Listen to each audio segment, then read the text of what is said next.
The price has gone up from things like a morning cup of coffee to a used car.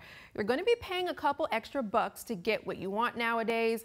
This inflation is due to supply chain issues. Our Nixon Norman has more about the current shortage of microchips. You can't turn on the news anymore without hearing about another shortage.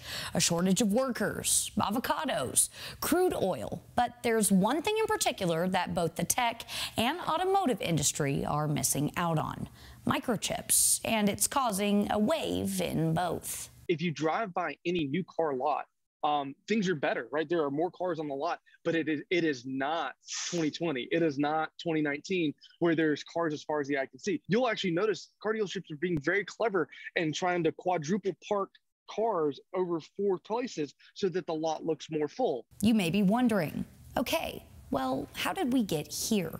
It seems to have gone something like this.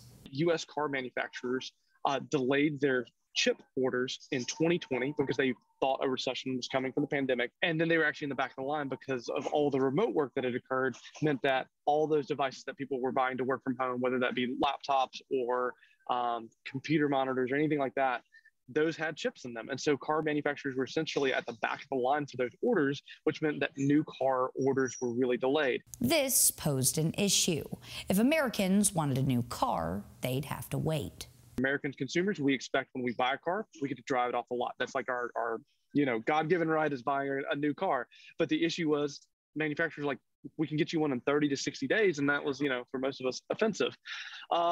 So what ended up happening is that American consumers then turned to used cars. But due to this demand to buy a new car and drive it off the lot, the price of used cars, the cars you can drive off the lot, has increased. And so if you want to buy a used car right now, you're gonna have to pay a premium for it.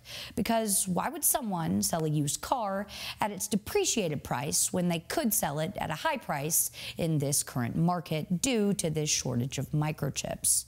Nixon Norman, Fox 54 News.